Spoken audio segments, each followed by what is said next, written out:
Fala pessoal, Clécio aqui, estamos de volta com a nossa série Criando um Jogo na Godot.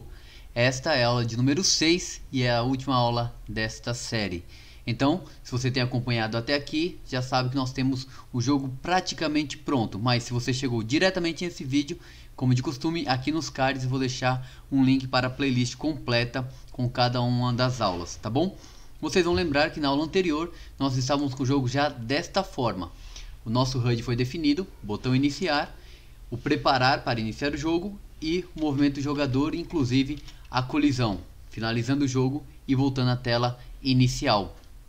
Só que para a gente poder dar um sabor a mais, deixar o jogo com experiência mais interessante, nós vamos aprimorar um pouco alguns efeitos em nosso jogo. Vamos começar com a mudança nessa tela cinza, que é padrão da Godot. Existem duas formas para isso. Nós podemos ir aqui no nó principal, na nossa cena, e adicionar um filho chamado Color Rect. O que o Color Rect faz? Ele permite que nós criemos retângulos. Vamos aqui, ó, ele está aqui. Retângulos que ocupem uma determinada área na nossa HUD. Aqui onde ele está, eu vou clicar em Layout e vou dar um Full Rect. Ele vai preencher toda a tela. E aí você vai pensar, mas sumiu com o nosso personagem. Sim. Por que isso acontece? Vocês vão lembrar que em aulas passadas nós vimos que a ordem da árvore da Godot é invertida. Então o que está aqui por baixo fica acima de tudo, com exceção do nosso HUD, que é um Canvas Layer. O que eu tenho que fazer então? Pegar o Color Rect e jogar aqui para cima. Agora o jogador está aparecendo. Vou renomear para BG, de Background, ok? E vou mudar também a cor aqui no inspetor. Clicando nesse quadrado, vamos escolher um azulado assim, quase aqui. Acho que isso aqui tá legal, certo? Com isso a gente já tem um fundo bem interessante. Eu poderia também, aqui no nosso principal, adicionar uma outra propriedade chamada Texture Rect, que é esta opção aqui. Vou jogar também já para cima, tá? Também vou chamar de BG, só que dessa vez, em vez de usar um fundo sólido, que é o caso do Color Rect, ele tem a opção Texture aqui no inspetor, que permite que nós coloquemos uma imagem de fundo. Vou agora centralizar aqui, Center, aqui, pronto. Em vez daquele fundo de cor sólida chato, eu posso ter uma imagem, tá bom? Não é o caso do nosso jogo, nós vamos usar o Color Rect mesmo, só apenas para vocês conhecerem essa possibilidade, tá legal? Ok, com isso, o nosso jogo, quando nós iniciamos, ele tem apenas a parte gráfica. Nós vamos nessa aula adicionar alguns elementos sonoros, de forma bem simples também. No nó principal, eu vou adicionar um filho e vou buscar aqui o Audio Stream Player 2D. Eu tenho o Audio Stream Player normal e tenho o 2D. Eu ainda não sei qual é a diferença de um para o outro, para ser bem franco. Mas a gente sempre usa esse aqui. Quem sabe na outra aula a gente estuda o porquê da diferença entre os dois, tá bom? O primeiro que eu vou precisar, eu vou chamar de música. E vai ser a música que vai tocar durante todo o jogo. E novamente aqui, eu vou adicionar outro áudio. E esse vai ser o som morte. Quando o nosso jogador morrer, der o game over, ok? Em música, com ele selecionado aqui, eu vou na nossa pasta, aqui lembra da pasta dos assets, e vou procurar o nosso som que já vem por padrão. O nosso som de música, ele é esse House in a Forest Loop. Vou selecionar e simplesmente arrastar para esse campo Stream. Aqui está ele, tá bom? Garanta que com ele selecionado aqui na ferramenta Import, o loop esteja habilitado, porque nós queremos que ao terminar o som, ele volte a tocar novamente, tá bom? Então, eu vou dar um play aqui para nós ouvirmos, vou ficar um pouco em silêncio só para vocês ouvirem a música tocando. Opa, verdade, faltou habilitar o play aqui, tá? Vamos dar o play por aqui, mas a gente vai fazer depois pelo código. Play aqui, ó. Já dá para ouvir bem, né? Legal. Então vamos lá, finalizando aqui o nosso e desativando o play. A gente vai fazer isso pelo código. Vamos lá para o som da morte, que nós vamos escolher o Game Over e arrastar também para essa parte de streaming, ok? Agora o que a gente precisa? Eu preciso que a música ela toque desde o começo do jogo, com exceção na tela inicial. Então vamos lá aqui no principal, vou abrir o meu script principal, e sempre que o jogador começar a função novo jogo, que é quando ele apertar o botão, eu vou chamar o nó música e vou dar um play. Então vai começar a executar, tá bom? E quando que eu vou parar essa música? Eu vou parar justamente quando acontecer o Game Over. Então aqui no Game Over, Vou chamar a música e o método stop. E ao mesmo tempo que eu paro essa música, eu vou chamar aqui o meu som morte e vou executar play. Vamos testar para verificar como ficou. O jogo vai começar sem som. Agora quando eu iniciar, já tem uma música. E quando eu morrer ele tem que parar. Com som de game over também. Perfeito. Bem tranquilo essa parte do som, né? Outra coisa que a gente pode fazer também para facilitar o jogo. Vocês viram que eu preciso clicar com o mouse para que ele inicie. Para que a gente não faça dessa forma, eu vou no meu nó HUD. Clicando neste ícone aqui de claquete, eu posso editar a minha cena original. Certo? Vocês lembram disso. E com a cena original aqui, na árvore de nós, eu vou escolher o botão Start Button. E vou aqui no inspetor, nesta opção Shortcut, que significa atalho. Está vazia, notem aqui. Eu vou clicar e vou criar um New Shortcut, um novo atalho. Então essa opção foi habilitada aqui, mas ainda não está atribuída. Clico novamente em Empty e vou escolher New Input Event Action, uma nova ação de evento. Escolhi e vou clicar novamente. Agora sim, nessa caixa que apareceu, ele permite que eu escolha uma opção para ação e eu vou escolher UI Select. O que é o UI Select? É a opção padrão para ativar com a barra de espaço. Então, salvar aqui. Se agora eu começar o meu jogo, vocês vão começar aí também, façam esse teste e apertar barra de espaço, o jogo inicia. Legal, né? Porque eu já fico livre também do mouse para início do jogo. São coisas e pequenos detalhes que vão tornando a experiência do jogador mais interessante.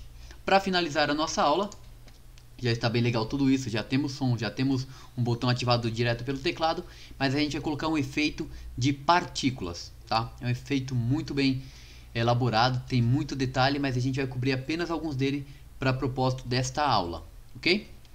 Já estou aqui na cena do meu jogador e no nó R2D, que é o nosso jogador, eu vou clicar com direito e adicionar um nó filho chamado Particles, Particles 2D, partículas, tá? Essas partículas por padrão já dão um erro, porque ela não tem nada atribuído ainda, nenhum material. A gente vai fazer isso agora, não se preocupe. Primeira coisa que a gente vai mudar aqui na partícula, deixa eu desabilitar a visualização da colisão, para que fique melhor, para que vocês enxerguem também o que está acontecendo. A primeira coisa que eu vou fazer aqui na partícula é vir aqui em Time. Percebam que eu tenho uma série de opções aqui no inspetor. E eu vou aumentar o Lifetime ou diminuir. No nosso caso, eu vou deixar um pouco menor, 0.5, tá? Esse lifetime é o tempo de vida que a nossa partícula vai durar. Eu não vou cobrir cada detalhe dele aqui, mas vocês vão ver alguns deles para o nosso propósito. Vamos lá, continuando. Eu tenho ainda a opção mais importante de todas, que vai ativar efetivamente as partículas, que é o Process Material. Está vazio, então ele está pedindo uma textura, um material. Vou clicar e vou escolher New Particles Material. Ok, escolhi. Vou clicar novamente e agora uma quantidade enorme de informações aparece, tá vendo? Uma série de informações. Entre elas nós temos uma bem interessante aqui, que é a gravidade. Ela tá aqui, a gente vai mexer nela e também nas cores, uns detalhes importantes aqui. Só que ainda não aparece nada, vocês podem ver. Por quê? Porque a textura não foi atribuída. Para o nosso exemplo aqui, eu vou usar o nosso sprite do Player Gray Walk One. Vou arrastar para cá. E aqui nós já temos a partícula. Se vocês perceberem, ela já está tremendo, porque ela está com essa opção Emitting habilitada, está emitindo, ó. Parada, emitindo, tá? Por padrão ela fica emitindo mesmo, não tem nenhum problema. Legal? Só que ela está tomando uma área muito grande do nosso jogador. Vamos fazer alguns ajustes. O primeiro deles, aqui na parte do Process Material, eu vou em gravidade e vou desabilitar o Y, assim ele já vai parar de tremer, porque não tem gravidade no eixo Y, certo? Legal. Próximo ponto que nós vamos alterar, eu disse, tem uma série de opções aqui, não vamos ver todas hoje. O próximo ponto é o Scale. Eu quero que a escala dele fique um pouco menor que o nosso jogador, porém não apenas menor de uma forma uniforme, eu quero que varie entre um ponto e outro. Para isso, a Godot permite que eu crie uma curva escalonar, que é esse Scale Curve. Eu vou clicar aqui em Empty, escolher o New Curve Texture, clicar novamente para que abra este campinho aqui, e em Curve eu vou clicar novamente para que ele abra esse gráfico, tá? Esse gráfico informa que a nossa textura está começando com um ponto e terminando com um ponto. nós queremos que ela comece um pouco menor que o jogador e fique bem menor, zerada. Então ela vai começar aqui com meio, tá? E vai terminar com 0, ou seja, ela vai diminuir. Vocês já conseguem perceber aqui que ela está reduzindo, bem legal, né? Mas ainda está à frente do nosso jogador e isso não é interessante. Para corrigir isso, essa questão de posicionamento, nós vamos aqui em Visibility, tá? E vamos ativar a opção Show Behind, mostrar abaixo. Pronto, agora ela ficou mais oculta e vocês vão conseguir visualizar na hora que executarmos o jogo. Voltando aqui no nosso Process Material, já fizemos o Scale, agora vamos para Color. Por padrão, quando está branco, ele mostra a cor original da nossa textura. Eu quero que ele use um Color Ramp. O que é o Color Ramp? É uma variação ou uma rampagem entre uma cor e outra. Então vou clicar e vou escolher o New Gradient Texture. Clicando aqui, vou clicar novamente para habilitar o padrão. Ele vai falar que não tem gradiente ou não tem degradê, né? Em português é degradê. E em Empty eu vou clicar e vou criar um novo, New Gradient. Clicando novamente, agora eu tenho, semelhante aos editores de imagem, uma caixinha que vai do preto ao branco, ou seja, 100% opaco e 100% transparente, tá? Então vou escolher aqui, ó, só clicar. E quando eu clico, a minha caixa de cor muda aqui, tá vendo? Ó? Mudou e mudou. Neste primeiro que é preto, eu vou clicar, vou colocar o branco, que é o nosso 255, opa, 255, 255, 255. Porém, com o nosso alfa um pouco menor. Aliás, vamos deixar totalmente zerado ele, tá? Sem alfa. Perfeito. Opa, cliquei fora, não tem problema.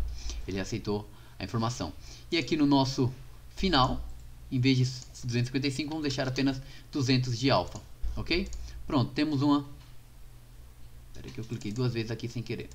Vou deletar esse ponto. Pronto, eu quero 2 pontos, daqui para cá. Perfeito? Vamos executar e a gente vai conseguir visualizar algumas coisas. Vamos ver. Ah, sim, não vai aparecer pra gente por quê?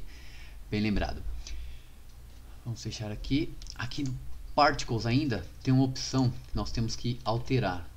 Vamos ver aqui em Drawing. Em Drawing, no Particles, ele está usando Local Coordinates, que são as coordenadas próprias do jogador. Ou seja, está acontecendo por baixo, a gente não consegue visualizar, mas as partículas estão movendo por baixo do jogador. Vamos desativar e assim a gente vai ter realmente um rastro, tá? Agora sim. Olha lá o rastro do nosso jogador, seguindo ele. Eu morri muito prematuramente, consegui um ponto. Aqui. Mas vocês percebem que, mesmo quando eu paro, ele tem alguns problemas de rastro. A gente vai consertar isso, viu lá? Pequeno defeito. A gente vai consertar isso agora pelo código e finalizar assim esta aula. Vamos lá?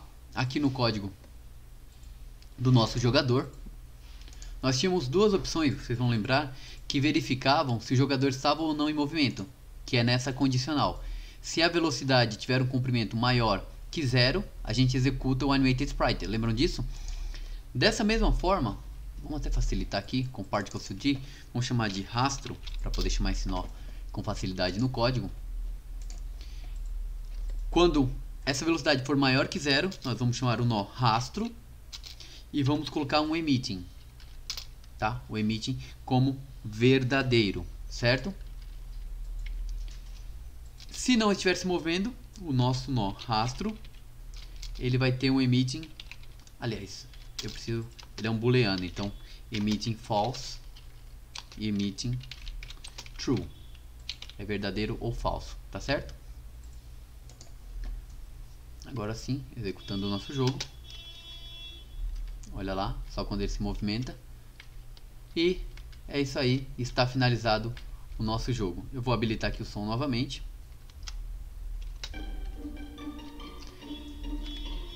Vamos ver quanto tempo eu consigo sobreviver, pelo menos uns 10 segundos, né? Para honrar o programador não está bem. Mas é isso aí, pessoal. Vocês têm um joguinho, o seu primeiro jogo na Godot, melhor dizendo, que é o Dodge Creeps. Espero que vocês tenham gostado dessa série. Foi um prazer gravá-la para cada um de vocês. Havendo qualquer dúvida neste vídeo ou em qualquer dos anteriores, deixem nos comentários, eu estarei respondendo a cada um deles. Então foi isso, até a próxima, valeu!